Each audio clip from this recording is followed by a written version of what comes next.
1, Classifying Organisational Change.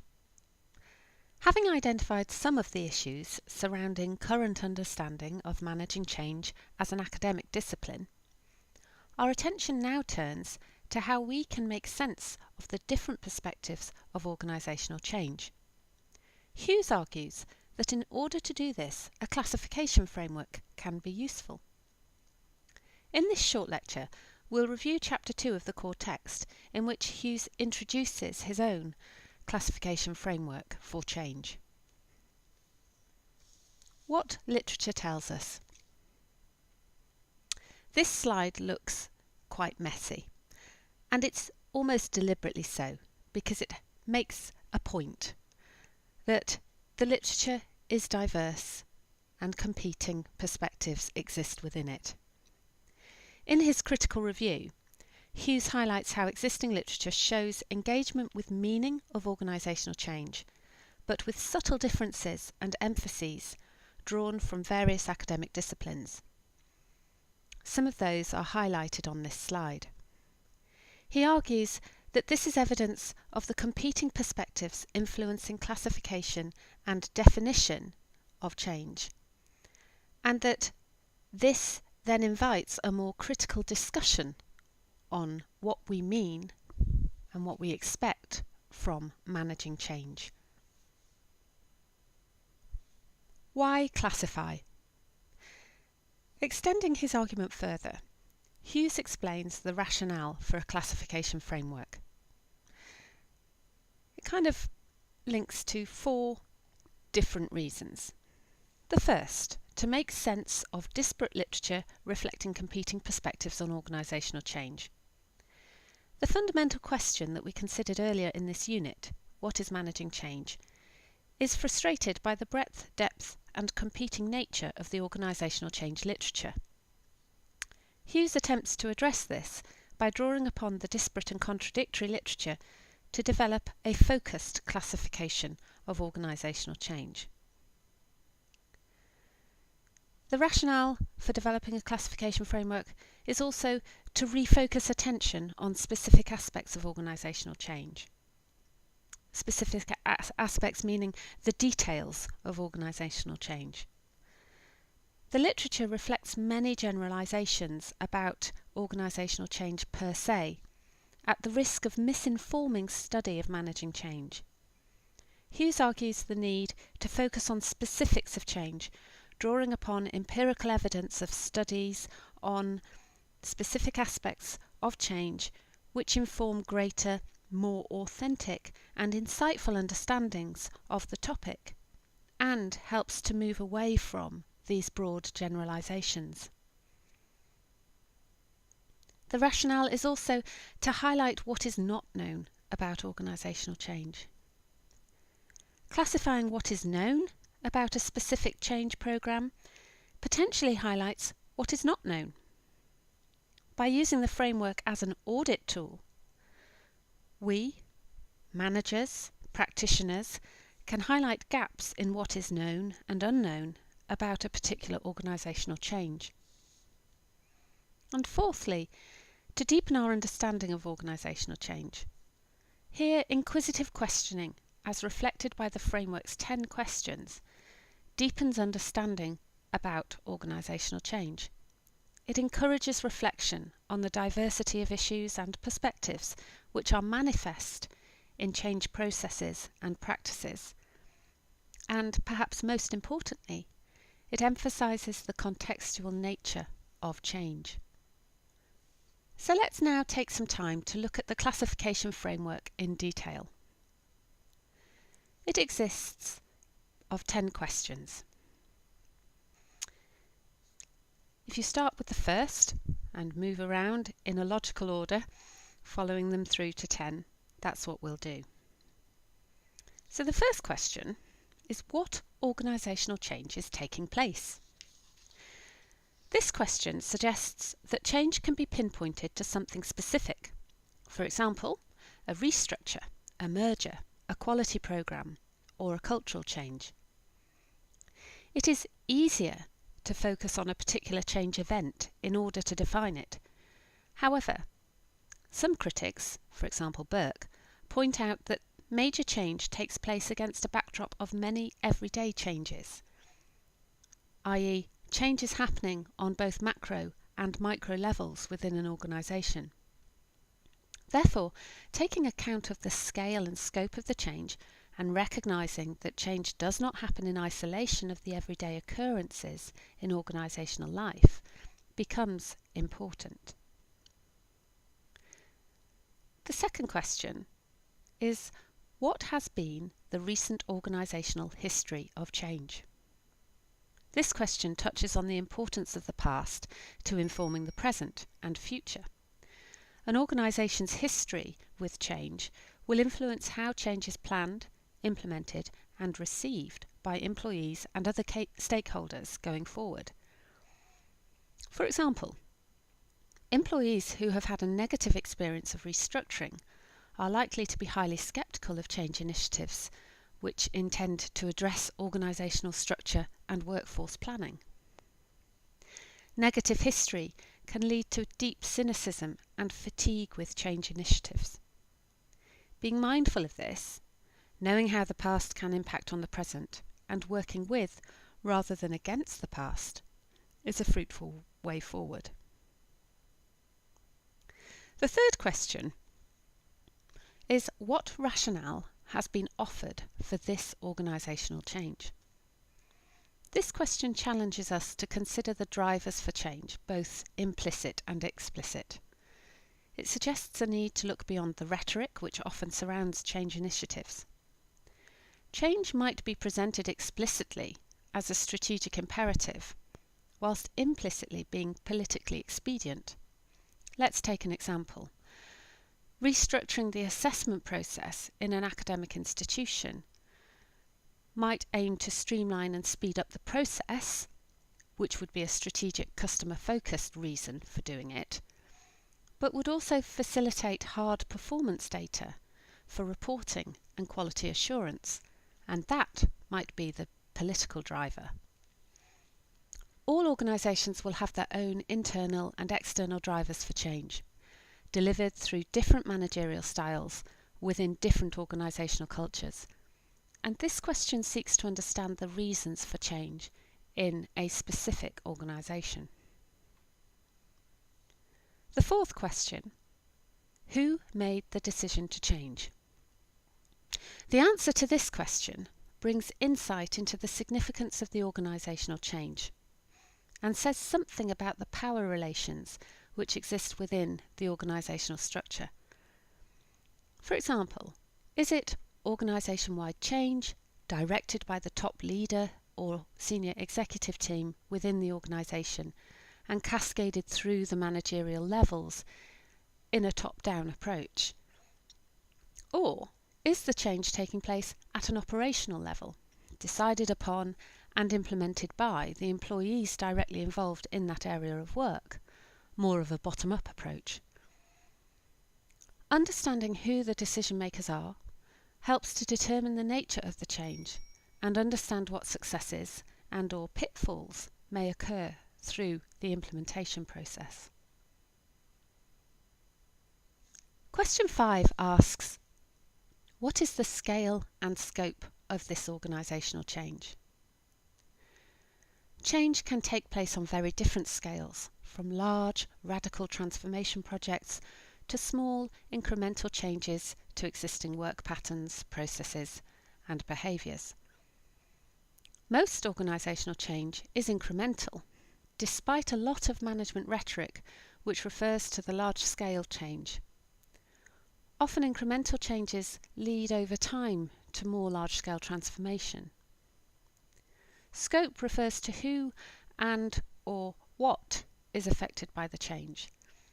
For example, redesigning an operational process on the shop floor of a factory may refer specifically to the machine operators. Meanwhile, a large-scale redundancy in a corporation might impact on middle managers. A cultural programme of change might involve all employees throughout the organisation.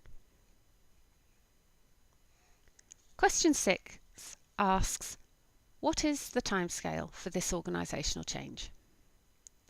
The time it takes for change to occur will vary, dependent upon the nature of change.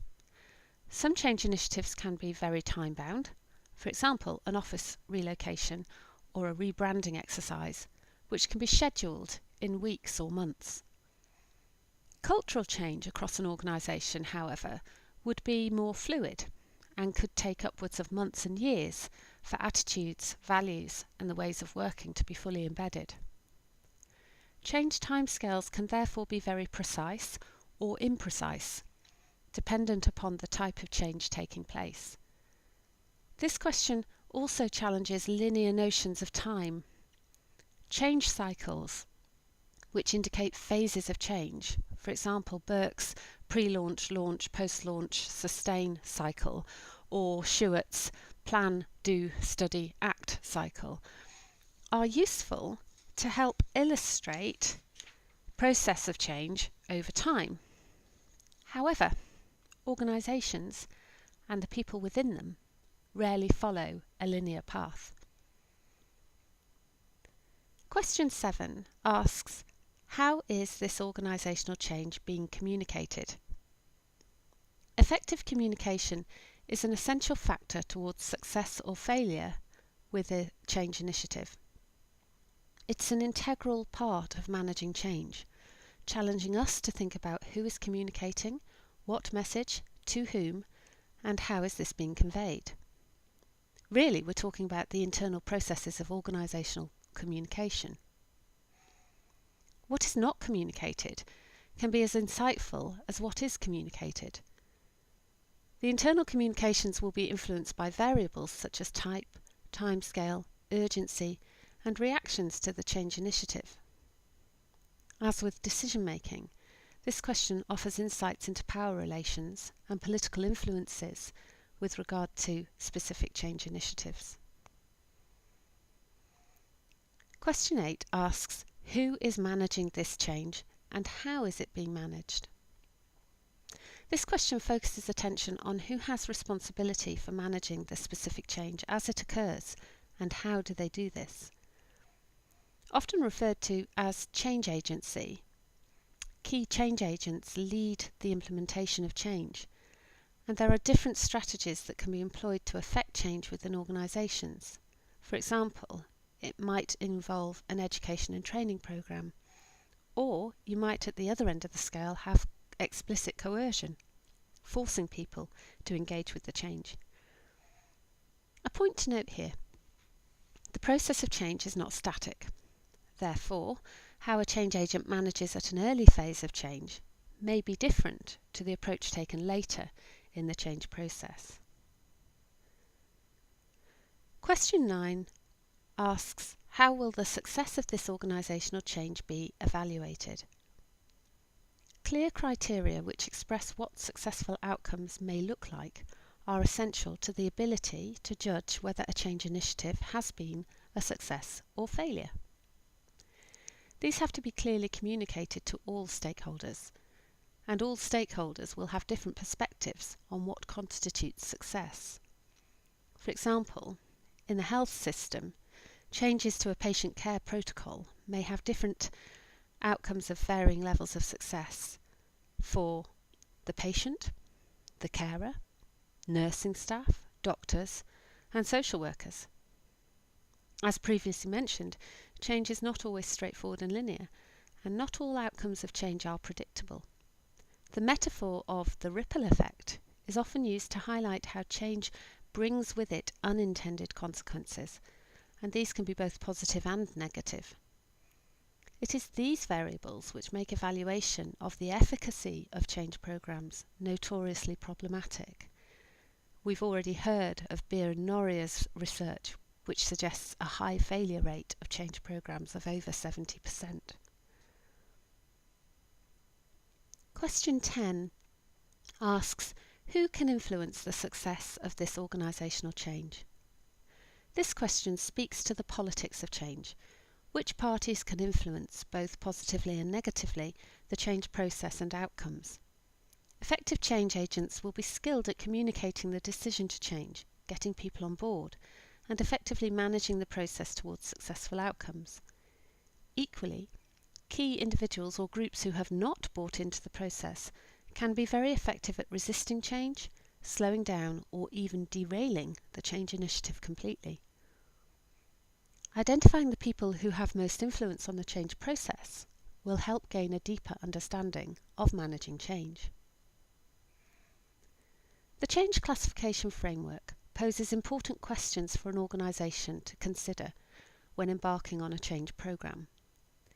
Questions which practically evaluate the nature of the change, the people involved, and the intended and hoped for outcomes of the change.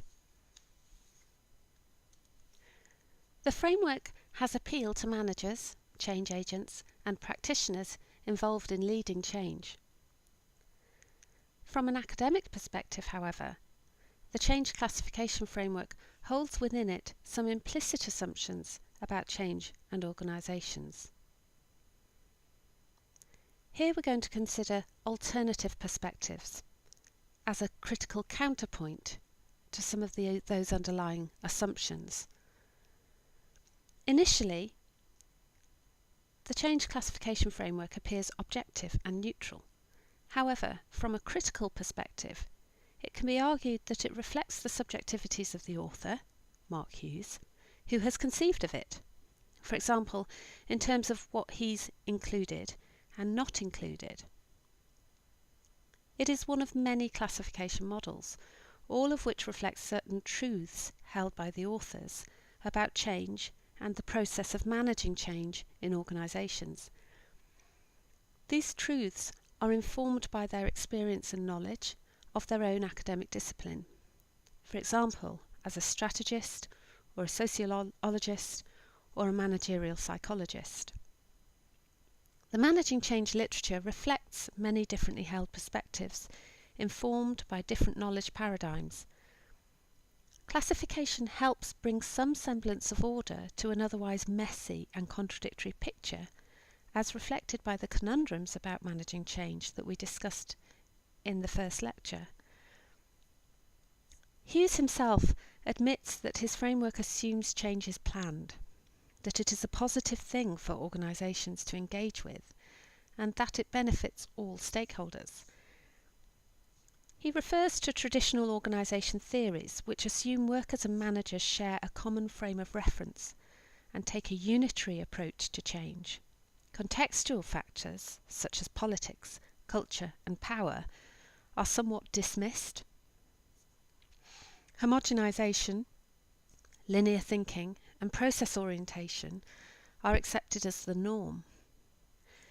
Variability of people at individual and group levels is overlooked, and ultimately choice and agency are rejected. This module aims for a critical approach to managing change. Being able to recognise, explore and appraise competing perspectives is central to academic rigour. So, as a counterpoint to traditional, and perhaps also known as modernist, perspectives on management, organisation and change, we need to familiarise ourselves with more postmodern paradigms which offer alternative interpretations and insights to managing change. One example of this is complexity theory. Complexity theory and change. Early management theories deriving from modernist traditions tend to consider organisations as ordered, predictable entities.